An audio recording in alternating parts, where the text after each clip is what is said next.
is part of a series, Never Judge a Book by Its Cover. You don't know who you're meeting in life.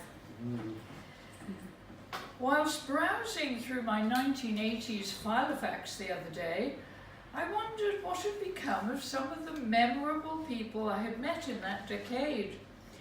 I stopped at the entry of Chris and Magdalena Christos, living in Palm Beach, California.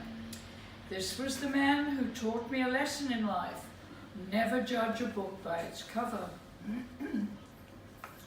Martin and I, that was my husband, forever seeking the perfect Greek island, had flown to Skiathos for a week and then by ferry boat onto the neighbouring, quieter island of Skopelos for another week. We were booked we were booked into a modest hotel and noticed an odd-looking American couple amongst the guests. We were not really interested in striking up conversations with American tourists. We had come to feel Greek, in a carefree atmosphere of the place that was not then too commercial. It was at the height of the season. We ran into a close friend from London with his French girlfriend and spent a few evenings with them. From time to time we would glance at this couple. She had dyed auburn hair and always wore a peaked cap in beige. She was a woman who'd obviously been quite glamorous because I noticed her lovely painted nails.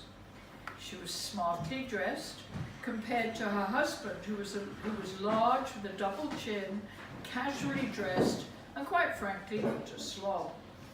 He looks like a guy who owns a Greek cafe in Chicago, I dismissively commented to my husband. We didn't bother to talk to them. Well, why should we? What did we have to say other than pleasantries like, where do you come from, what do you do? By the middle of the week, we were on smiling and nodding good morning terms at breakfast, but not a word had been spoken. The end of the week loomed near. The hour of departure came, and we found ourselves in the hotel lobby opposite the devoted couple, waiting for the bus that would take us to the ferry. He introduced himself as Chris and said that he indeed was Greek, from Athens originally. I loved hearing couples' love stories, so I immediately asked him his. How had he met his American wife, because they'd been married many years and obviously happily? His story began when he saw her in a street in Athens at the tender age of 19 and fell in love on the spot. How the relationship continued, I don't remember, but he proudly said his wife had been a Gibson girl in America and had modelled her beautiful hands.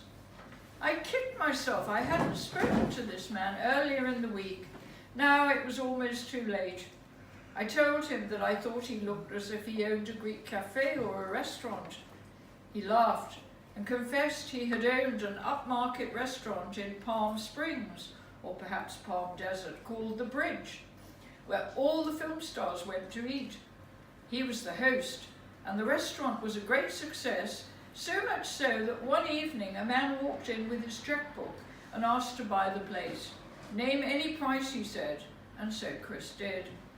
And what was his daytime job? He was only the Dean of Psychiatry at UCLA, Los Angeles. We spent a couple of precious hours on the ferry together, talking non-stop. He persuaded Martin to stop smoking, and I remember he symbolically threw his entire package of strong Greek cigarettes into the sea. Didn't last though. There are some people you meet in life that you will never see again or hear from, but their memory lingers. Christos was one of these people. Even though he must be gone from this life now, I googled and came up with his widow, still with the same postbox number in Palm Desert, California. She must be in her 90s now, and I'm going to post this to her. Never judge a book by its cover.